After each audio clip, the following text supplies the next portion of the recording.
हजरत मालिक बिन दिनार फरमाते मैंने 60 हज किए। एक हज के मौके पर मैंने बड़ा रश देखा, लाखों का इज्तिमा हुआ। मेरी बातों की समझ तो आ रही है ना आप दोस्तों? जो नहीं बोल रहे उन्हें भी आ रही है ना? अल्लाह जज़ा दे। कहते लाखों का मजमा था तो मेरे दिल में ख्याल आया, मैंने कहा अल्लाह इतने लोग आए हैं, इनका हज कबूल भी हुआ है कि नहीं? फरमाते मैं सोच रहा था तो रात को ना ख्वाब में मैंने किसी कहने वाले को कहते हुए सुना कि सबका कबूल हो गया। बल्ख का रहने वाला मोहम्मद बिन हारून बल्खी है, उसका हज कबूल नहीं। फरमाते शहरों के अलग-अलग खैमे लगते थे। अब भी आप हज करने जाएं तो पाकिस्तानियों की रिहायशें अलग होती हैं, इंडियन की अलग, बांग्लादेश के अलग, मिस्री, यमनी, सब लोग अलग-अलग रिहायशें होती हैं, झंडे लगे होते हैं मुल्कों के। कहते मैंने सवेरे उठ के ढूंढना शुरू कर दिया, ढूंढता हूँ वो बंदा मिले। कहते जहां बल्ख शहर के लोग रहते थे वहां चला गया तो मैंने लोगों से पूछा तुम में मोहम्मद बिन हारून बल्खी कौन है?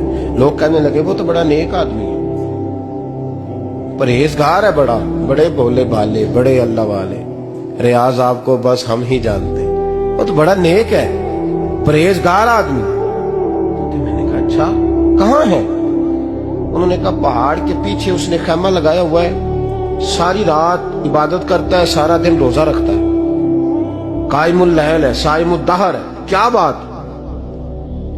फरमाते मैं उन लोगों की बात सुन के हैरान हो गया कि मुझे क्या बताया गया, ये क्या कह रहे हैं? फरमाते मैं पहाड़ के पीछे गया। हज़रत मालिक बिन दिनार अलैहिर्रहमा फरमाते हैं जब मैं वहां पहुंचा तो मैंने उस शख्स को मुसल्ले पे बैठे देखा।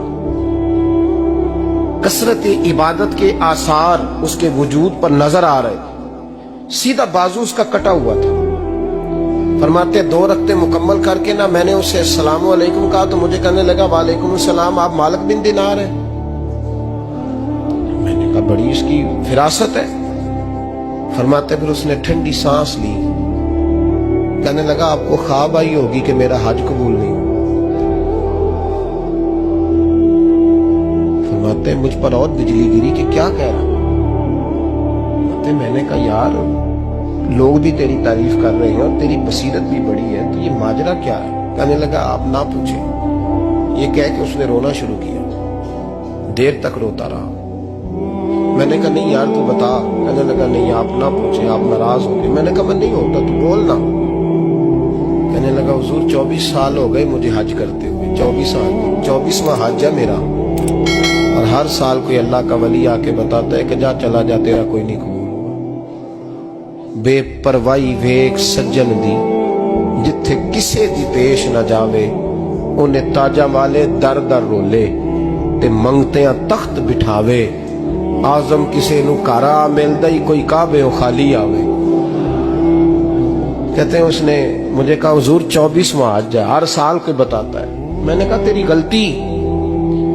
कहने लगा मैं अपनी माँ का नाफरमान। मैंने कहा वाकया क्या हुआ? कहने लगा हजरत अल्लाह ने मुझे दौलत दी, माल दिया, जमीनें दी तो मैं अय्याश हो गया। इमाम मालिक बिन दिनार रहमतुल्लाह अलैह फरमाते मुझसे कहने लगा पैसे आए तो मैं अय्याश हो गया। रमजान का महीना था, असर के बाद मेरी अम्मा इफ्तारी की तैयारी कर रही थी, मैं गया, मैंने कहा शराब पी हुई, अम्मा रोटी दे, तो अम्मा कहने लगी शर्म कर, शर्म कर, रोजा रखा नहीं तो जिन्होंने रखा है उनका तो ख्याल कर। कहते अम्मा की बात का मुझे गुस्सा लगा। मैं कहा करता हूं बदनसीब है वो बेटा जिसका बाप उससे बात करते हुए डरता है कि पता नहीं कहां से बोलेगा। बदनसीब नहीं वो बेटा जिसकी माँ उससे बात करते हुए सहम जाती है कि पता नहीं कौन सी बोली बोलेगा। बदनसीब नहीं कि माँ बाप भी जिससे खोल के बात ना कर सके। हजरत मालिक बिन दिनार से कहने लगा अम्मा ने जब कहा ना शर्म कर तो मुझे गुस्सा आया, मैंने माँ को थप्पड़ मारा और मेरी माँ जलते हुए तंदूर में गिरी। लोगों ने मुझे पकड़ के अंदर बंद कर दिया कमरे में। सारी रात में शोर सुनता रहा पर नशे में धोत रहा। सवेरे आंख खुली तो मेरी बीवी बैग बांध रही थी। मैंने कहा कहाँ जा रही हो? कहने लगी जो माँ का नहीं बना मेरा कैसे बनेगा? मैंने कहा मेरी अम्मा का वो तो लोगों ने रात को ही दफन कर दी जनाजा पढ़ के। तड़प के कहने लगा मुझे क्यों नहीं बताया?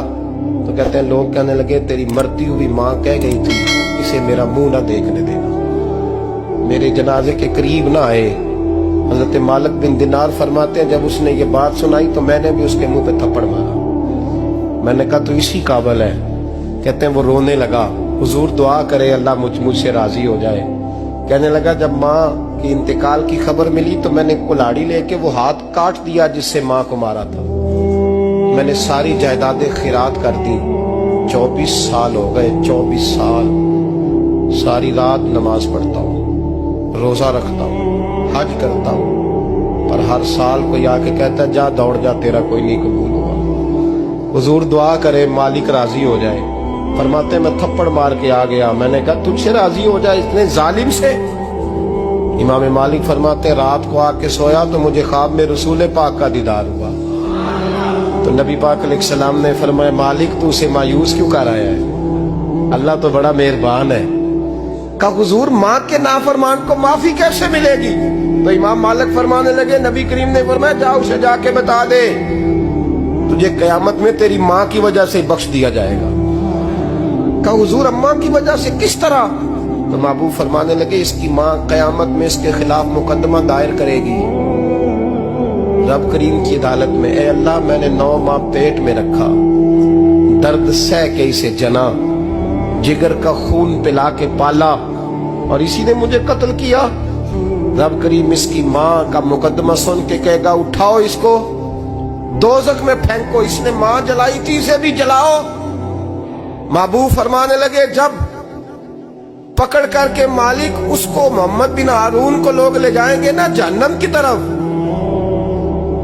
ابھی فرشتے گھسیٹیں گے ہی تو پلٹ کے پھر اماں کی طرف دیکھے گا, اور دوسری دفعہ پھر گھسیٹیں گے تو پلٹ کے دیکھے گا, اور تیسری دفعہ پھر پلٹ کے کہے گا اماں یہ مجھے جلانے لگے, اماں یہ جہنم میں پھینکنے لگے. میرے حبیب فرمانے لگے وہ جل کے مرنے والی ماں وہاں بھی بول پڑے گی, کہے گی یا اللہ چل میں نے معاف کیا تو بھی معاف کر دے, اے اللہ میں نے معاف کیا تو بھی معاف کر دے, اللہ تو معاف کر دے اسے.